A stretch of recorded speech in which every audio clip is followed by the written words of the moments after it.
Good morning, children. How are you? All are safe at home? Very good. Happy to hear that. We will have a recap on the topic which was taken in the last class. Environment. Both living and non-living things around us. Next, we have seen biotic factors.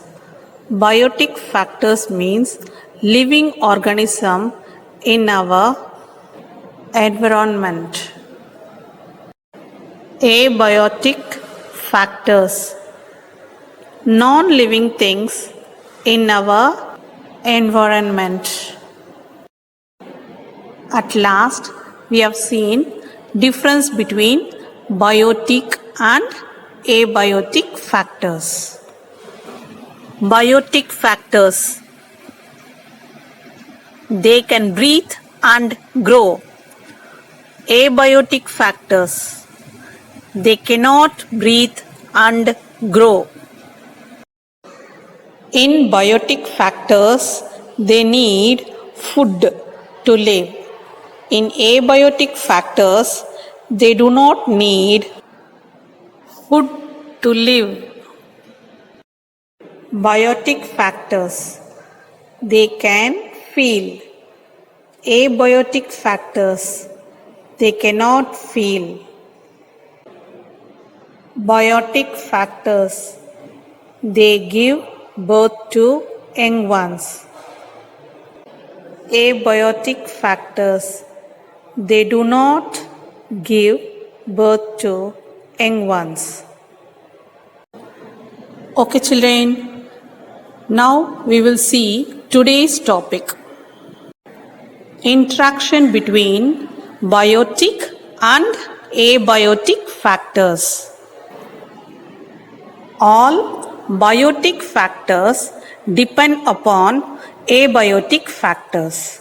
Biotic and abiotic factors are linked to each other by the flow of energy through food. Plants are the most important among all the living organisms because they only can make food from abiotic factors like air, soil, water, and sunlight. Okay, children, we will see now few examples for interaction between biotic and abiotic factors. At first, we will see in plants. Plants need air. That is, it takes in carbon dioxide and release oxygen. Soil to fix the root. Water and sunlight to prepare their own food. This process is called photosynthesis.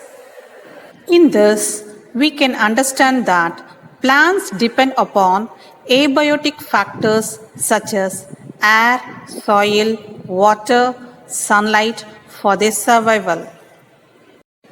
Birds. Birds eat insects. It lives on the tree. It needs air to breathe, water for the survival, and it gets light from sun. Human beings.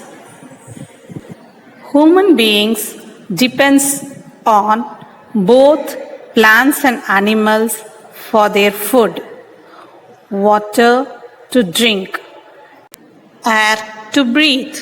We need sunlight for our survival. So we can see that human beings depend on both biotic and abiotic factors. Insects. Insects need air to breathe. Insects live on soil and plants. They depend on small creature for their food. In short, we can say biotic and abiotic factors are interlinked for their survival. Okay, children, I hope you all have understood the concept. Thank you. We will see you in the next class. Bye. Take care.